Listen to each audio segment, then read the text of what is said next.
రాష్ట్రంలో ప్రభుత్వ పాఠశాలల్లో విద్యార్థులకు అందించే మధ్యాహ్న భోజనంపై మాజీ మంత్రి బీఆర్ఎస్ వర్కింగ్ ప్రెసిడెంట్ కేటీఆర్ మండిపడ్డారు.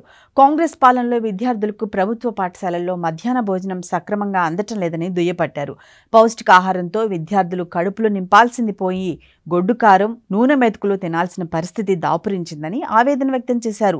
నిజామాబాద్ జిల్లా కోటగిరి మండలంలోని ప్రభుత్వ పాఠశాలల్లో విద్యార్థులకు గొడ్డు కారంతో భోజనం పెట్టారంటూ కేటీఆర్ ఫైర్ అయ్యారు. కొత్తపల్లి పాఠశాలలో మధ్యాహ్న భోజనంలో పిల్లలందరికీ గొడ్డు కారం, నూనె పోసి భోజనం పెట్టారని కేటీఆర్ తన ట్వీట్లో వెల్లడించారు. ఇష్టం లేకపోయినప్పటికీ ఆ గొడ్డు కారంతో కూడిన అన్నం తినే పిల్లలు కడుపు నింపుకున్నారని తెలిపారు. మన బడి పిల్లలకు అందించాల్సిన ఆహారం ఇదేనా అని తెలంగాణ సీఎంఓను కేటీఆర్ ప్రశ్నించారు. పాఠశాల విద్యార్థుల కోసం కేసీఆర్ ప్రభుత్వం ప్రతిష్టాత్మకంగా ప్రారంభించిన బ్రేక్ఫాస్ట్ స్కీమ్ను కాంగ్రెస్ ప్రభుత్వం ఎలాంటి కారణం లేకుండానే రద్దు చేసిందన్నారు. ఇప్పుడు పిల్లలకు సరైన భోజనం దొరకటం లేదన్న వార్తలను చూస్తుంటే మాటలు రావటం లేదన్నారు. పాఠశాలలో పెడుతున్న భోజనంపై వీలైనంత త్వరగా సమీక్షించాలని తెలంగాణ ప్రభుత్వ ప్రధాన కార్యదర్శిని కేటీఆర్ అభ్యర్థించారు.